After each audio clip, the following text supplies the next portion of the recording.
Today's sketch is again for student leaders in a Pursue God student ministry. We're going to talk about how to lead a student group in 3 easy steps.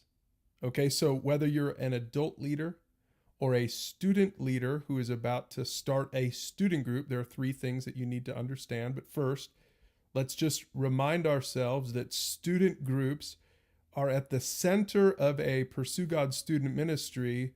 This is really sort of more important than youth group and events, large group things and retreats. All of those things are wonderful. All of those things are great and memorable. But remember, real life change happens in a student group, because in a student group, we produce full circle followers of Jesus. Student groups are factories for producing students who trust Jesus, that's the first arrow, who honor God, the second arrow, and then finally who make disciples, or in other words, start student groups and lead student groups, that's the third arrow. So that's what we're producing. Now, here is the rest of the picture. These are the 3 easy steps. Actually, they're phases in the process. You're going to invite people into your student group, and then once the student group starts, you're going to invest in them one conversation at a time. And eventually, remember, the goal is to make students who lead student groups, right? To make disciple makers. So eventually you're going to empower the students in your group to go start their own student groups. There's your picture. Those are your 3 easy steps. So let's break these 3 steps down and get a little more specific about them. The first step is to invite students to a fun group. Now, whether your student group is going to be on Wednesday night or, at the church, or whether it's going to be at your home or at a coffee shop or over the phone, there are lots of different ways to run a student group. Make sure that they know what you're inviting them to. It's a fun experience. It's an opportunity to gather with other students who are like-minded, and you're going to cover a topic together. But more than anything, it's going to be fun. It's going to be interesting because you're leading it. So make sure to invite students to a fun group.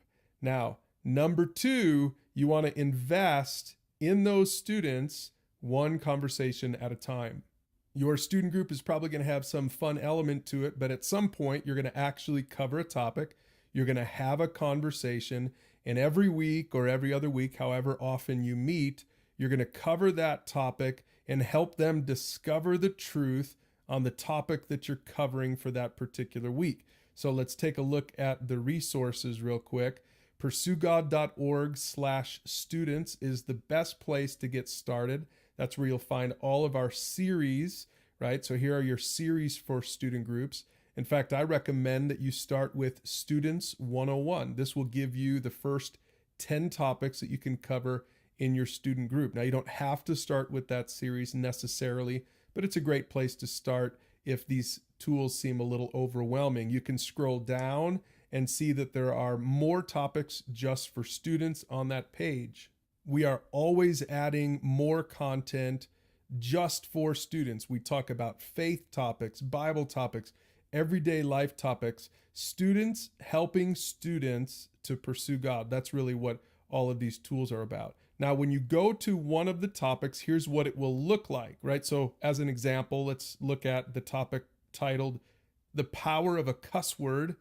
Now, there's always going to be a short video at the top. That video is usually 3 to 7 minutes long. And like I said, usually students are on the video helping students. As you scroll down, you'll see the key points that we're trying to get across in that particular video.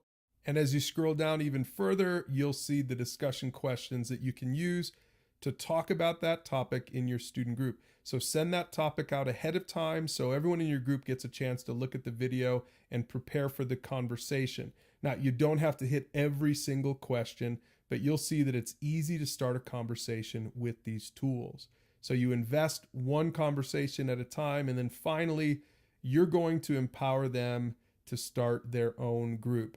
You probably are going to lead your student group for 6 months to a year, maybe 2 years. And eventually the goal is to get those students to feel confident enough to start their own student group and start discipling students just like you are, right? 2 Timothy 2, verse 2, Paul says this: You have heard me teach things that have been confirmed by many reliable witnesses.